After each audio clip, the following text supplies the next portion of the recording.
اللهم كن لوليك الحجة ابن الحسن صلواتك عليه وعلى آبائه في هذه الساعة وفي كل ساعة وليا وحافظا وقائدا وناصرا وذليلا وعينا حتى تسكنه أرضك طوعا وتمتعه فيها طويلا. اللهم صل على محمد وعلى محمد. عليكم السلام ورحمة الله. عليكم السلام ورحمة الله.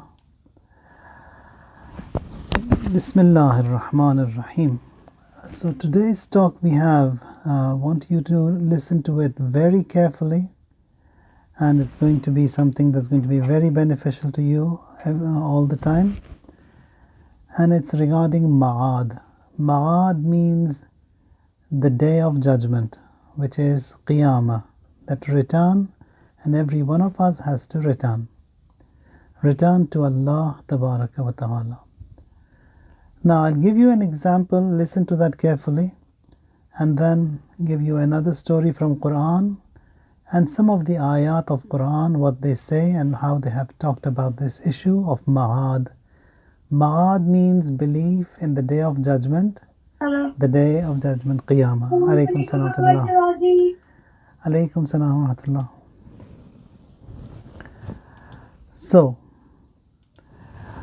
now I'll give you an example, and that is, just assume that your parents, they have invited someone, they have prepared the room, they have made all the nice foods, they have, the room also has the best of decor, the best of furniture, and they've made lots of nice food, nice drinks they have made. There's a sweet dish, desserts and everything. And after preparing everything, they bring in a cat and a rat or some mice, and they leave them in the room and to do whatever they want. Now the rat and the mice and the cat, they all come in and destroy and mess everything around, and then your parents, they come and take away all the remaining food that has been remade in the mess, and they throw it. Alaykum salam wa rahmatullah. And they, alaykum salam wa rahmatullah. Alaykum salam. Yeah. And so, if you're, now that the whole table and the food has been destroyed by those animals, then your parents, they come and they empty the table and throw it away. So does it not sound silly that all that investment, all that hard work that the parents, they had done, they have spent so much of money, prepared so much of food, and then the best of rooms also was made available with everything in it, and then just leave some cats and some mice in the room, and with that they come and destroy everything, and they also throw everything, and after that your parents also, they come and clean up the room, throwing everything away, whatever has remained. If this was the case, then this is just a waste. It is silly. Allah Tabaraka wa Ta'ala, He has created everything. الَّذِي أَحْسَنَ كُلَّ شَيْءٍ خَلْقَهُ. He has created everything, and everything beautifully, wonderfully, and everything has been made perfect by Him. Now, when you look into this world, that how nicely He has made everything, He has made the earth with everything in it, all those animals and plants and trees, everything is there, and everything magnificent, everything wonderful. The same thing in the oceans and the seas, everything is so perfect and so wonderful, and some of those fishes, you bring them out and put them in the aquarium for them to look nice in your house. So He has made everything beautiful. And in the skies also, if you go and see, there are so many stars, so many planets, so many galaxies, and most of it man doesn't know. And all of a sudden you come and you hear in the news that we've discovered another planet. Discovered another planet, it's the same cameras, the same telescopes. That planet, it took that long from wherever it was to appear on the camera, on the lens. So much Allah has created, and all magnificent, all beautiful, and everything has been created for man, and then you say that everything will be destroyed, mankind also, he has come to this world, and then he will die, and he will perish, and that's the end. If this was the case, just like the example that was mentioned earlier, that your parents, they make so much of food, they host prepare everything, spend so much of money, and then leave some cats and dogs in that room to destroy everything, and then they wrap up everything and dump everything away. If that was the case, that is something foolish that was done. And if that is the case in this creation as well, that Allah, God, He created everything, the earth, the skies, the planets, the seas, the oceans, all these different creations, and then says, okay, you've lived your life, then you go, that's it, the end. That is also foolish, exactly just like the example that was mentioned. And God, He doesn't do anything unwise. God is Hakim, God is wise. So He does everything wisely with His wisdom. So now one of the prophets that we have, his name is Uzair. Prophet Uzair, he has a maid in his house, about 15 years old, and then he said to her that I'll go and get some fresh figs and some fresh grapes from the farm. She said okay, and then he went to get them, and he took his donkey, his animal, with him. Now the animal also was light, it had those two baskets to the two sides, and the farm also was quite at a distance. So Prophet Uzair, he was walking, he loved to walk, and he had his stick in his hand. He put the stick like that behind his neck, and to relax that long journey, he had his hands all towards the two sides of the stick.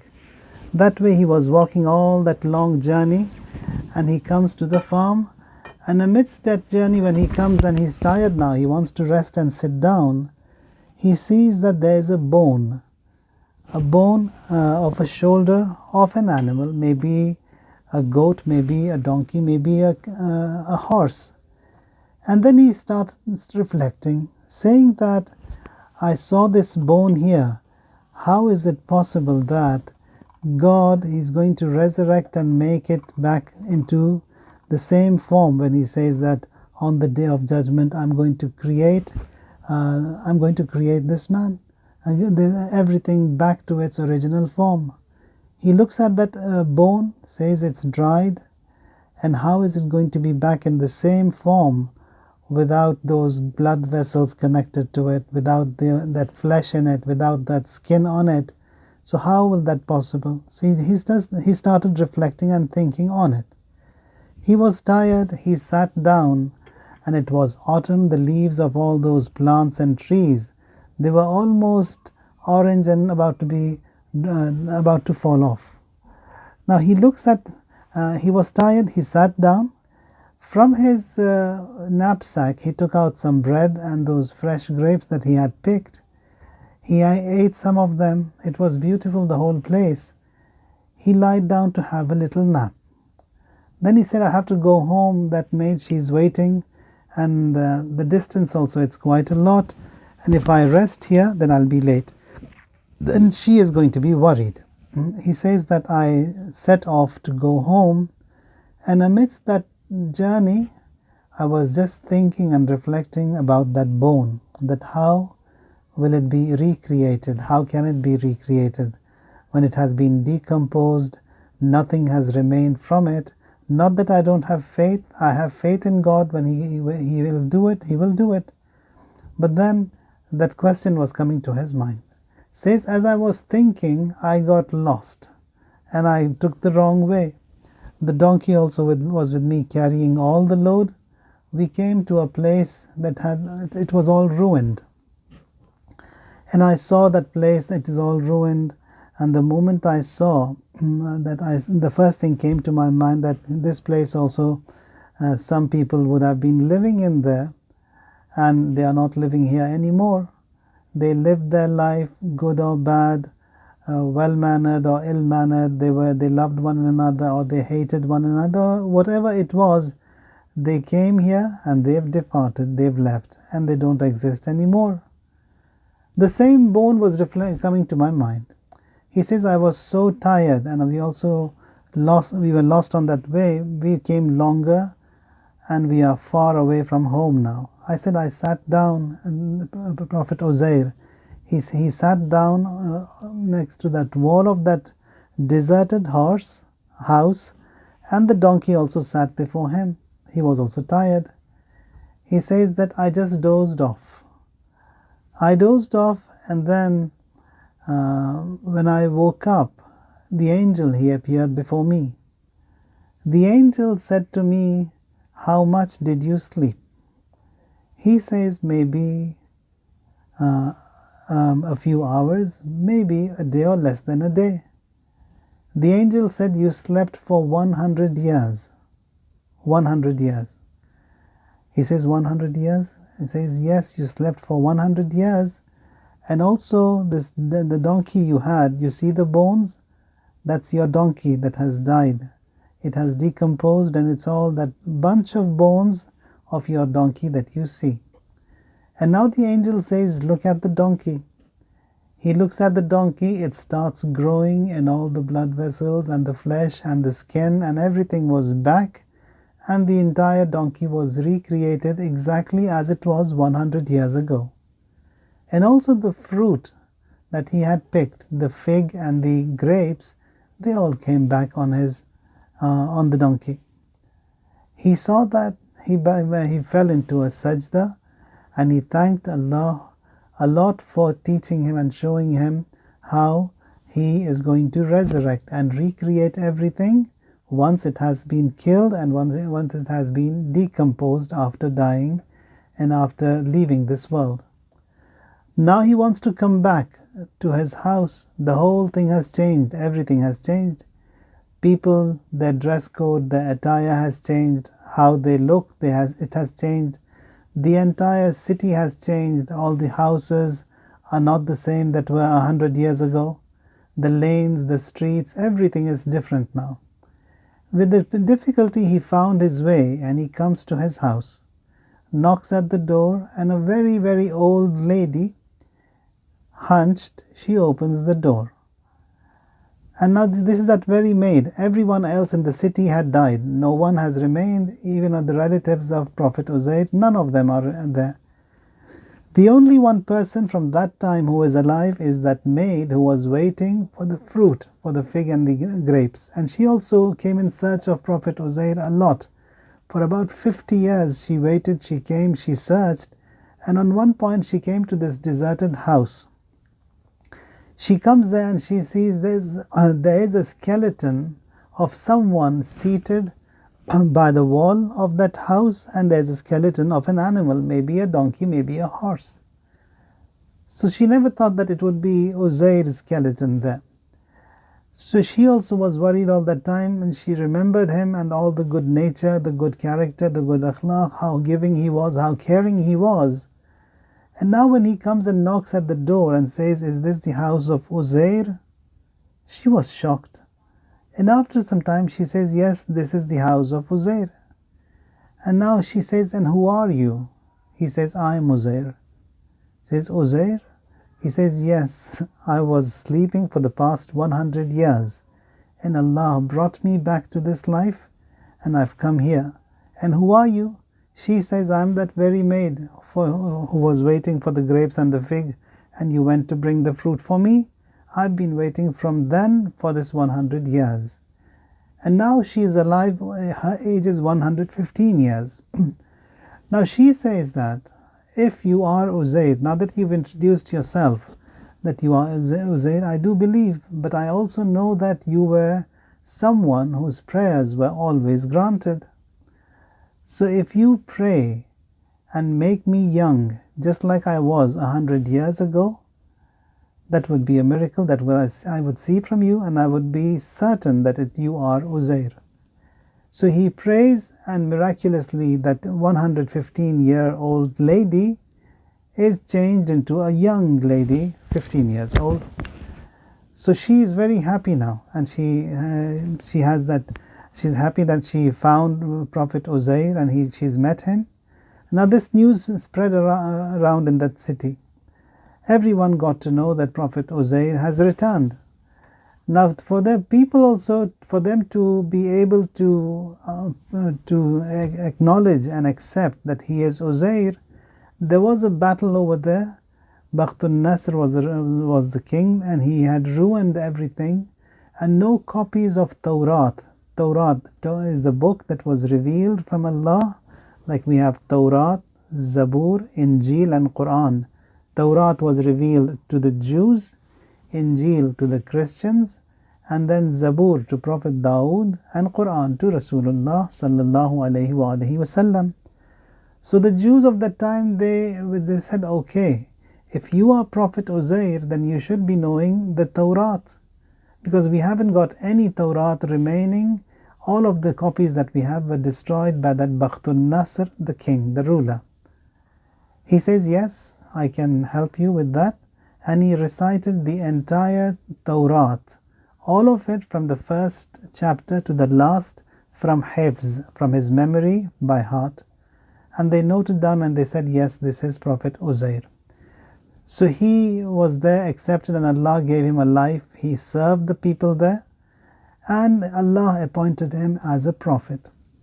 And he also served as a prophet that nation for a long time. So that what reflection he had in his mind was about the bone. How can that bone be resurrected, and how can Allah bring that bone and that donkey back to its original form on the Day of Judgment? In Quran, Allah says that I will recreate you, I will make you, I will bring back to life exactly as you are. Even these fingerprints that we have, they will be made exactly as they were. Now, in Quran, we've got this mentioned in Surah Baqarah. And Kazim, Salamun Alaikum, can you recite the first part of it? Yes, thank you. Yeah, Bismillah. This is from Surah Baqarah, ayah number 259. Okay. 1 second.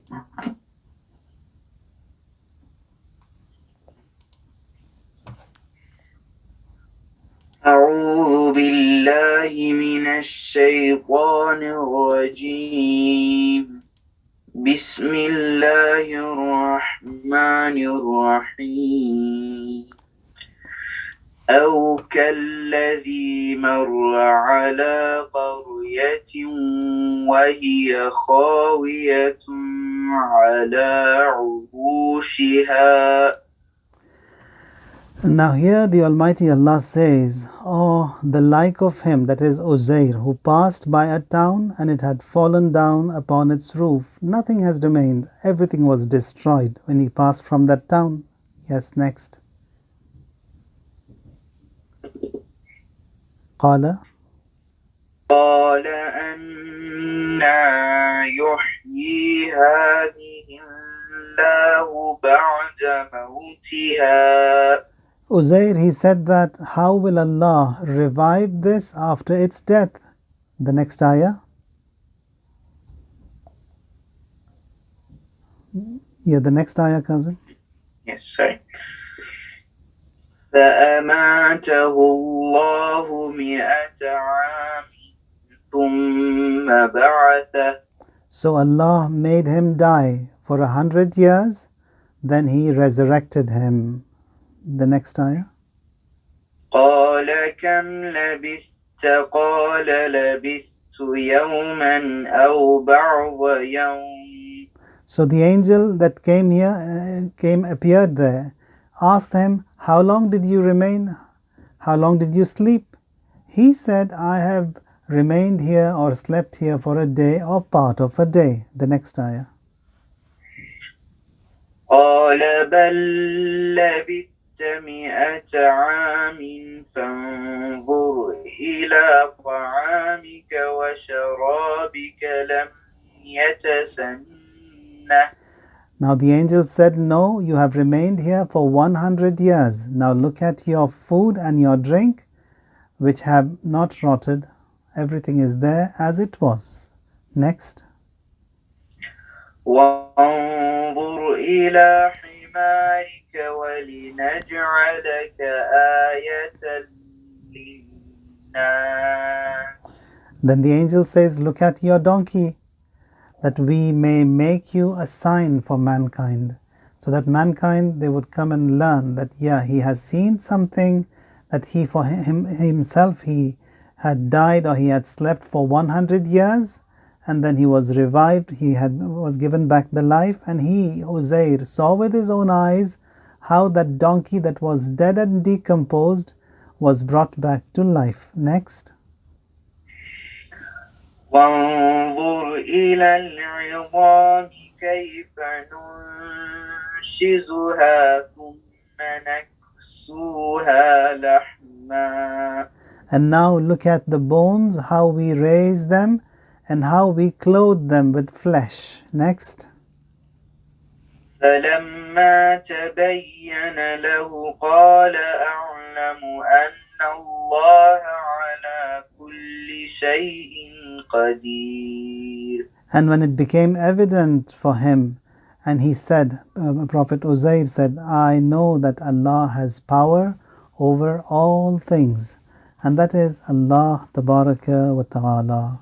That was a little bit that we talked about the belief that we have in the Day of Judgment, and how Allah showed that to Prophet Uzair, and he saw for himself that even after being killed, when Allah wants, He can bring back anyone to life. There are other examples also. So that example that was mentioned earlier, that if your parents, they invited someone, they made so much of food, and after all that investment and preparation, they invite some cats and dogs, and they come and ruin everything, and the animals, they ruin, and your parents, they come and clean the mess and dump everything away. If that is the case, that is a waste. So if Allah, God, has created this world with everything in it, and then says, you come and live, and then you make a mess, and then you go, I'll just destroy and wind up everything and clean the mess, that is a waste. That is unwise. That is something foolish, and God, He will never do anything that is foolish and unwise. وسبحان ربك رب العزة عما يصفون وسلام على المرسلين والحمد لله رب العالمين.